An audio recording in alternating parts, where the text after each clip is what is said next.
let's talk a bit about Marisa B. I assume that you're pretty familiar with Mountain of Faith and even more familiar with the infamous programming quirk that's inside of it. You know the one that occurs when you pick Marisa and a second option, the piercing lasers.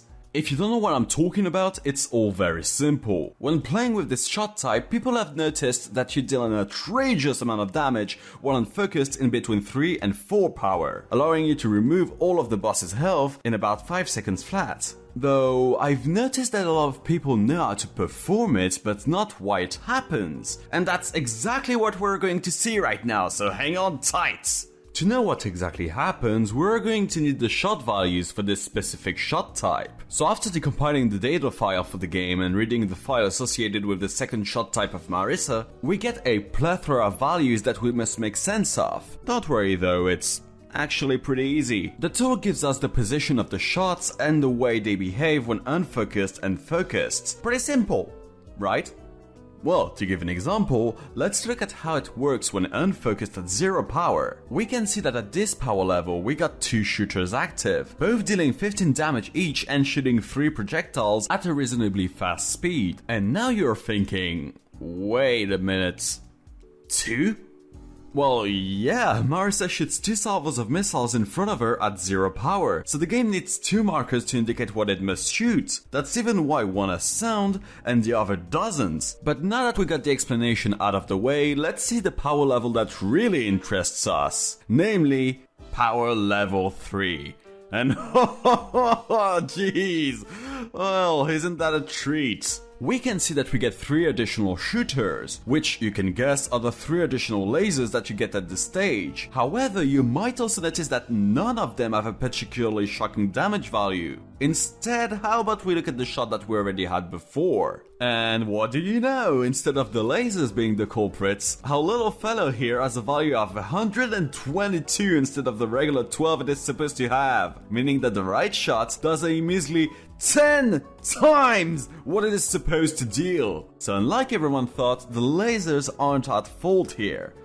So what is? Well, in the end, it's just a typo made by Tzin himself. You see, each time you get one more level in power, the game reduces the damage that your main shot does slightly, so it is easier to balance, going from 15 down to 11 damage per shot. Thing is, since those values need to be changed manually every time you configure an option for the shot type, you tend to just want to do it quickly, especially since it's just one number to replace. And while replacing the values for the in-focus shot, Tzin probably accidentally tapped 2 twice, giving us those almighty missiles that will destroy everything in their way. This mistake probably found its way into the game since it's almost undetectable while shooting on normal enemies and, well, you most often stay focused on bosses. Besides, you don't really voluntarily stay at this power level now, do you? And that's all well and good, but what's the point of telling you this, you may ask? That's because these kind of mistakes can happen to anyone. We aren't free from creating them, and in all honesty, it's not the only one that Tzin made over the years. Take for example one of Yomu's shot in Wily Beast and Wicked Creature. I wouldn't understand if you don't know about this one though. I mean, after all, it is pretty recent. So what's the big idea here?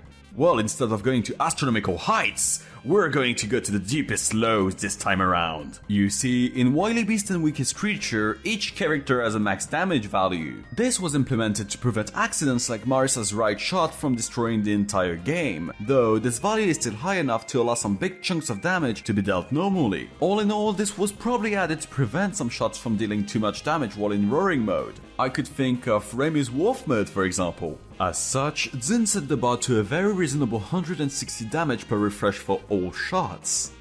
Except one, Yomu's Eagle shot. And if you've played with it, you exactly see where I'm going with this. The shot type feels extremely weak compared to others, and this is due to the max damage value missing a 1 at the beginning and being at 60 instead of the aforementioned 160, meaning that whatever you do, you won't be able to inflict big bursts of damage. And this even applies while in roaring mode, so all of the 14 shots dealing 8 damage each aren't able to be exploited to the fullest because of this typo, forcing it to only be used to clear stage enemies or deal poor damage to the boss while being focused on dodging. Now, my goal isn't to blame Tzin, because I mean, I'm just looking at a small part of the entire game. I just find it amusing that these little mistakes can lead to such disastrous consequences. Well, I hope you've been enjoying this little pseudo podcast. I enjoyed doing it as well. Don't hesitate to tell me if there are any other typo-related mistakes you've encountered in Touhou. I'd love to hear them and, maybe experience them by myself. But with that, as always, take care, see you next time everyone, and remember to type slowly.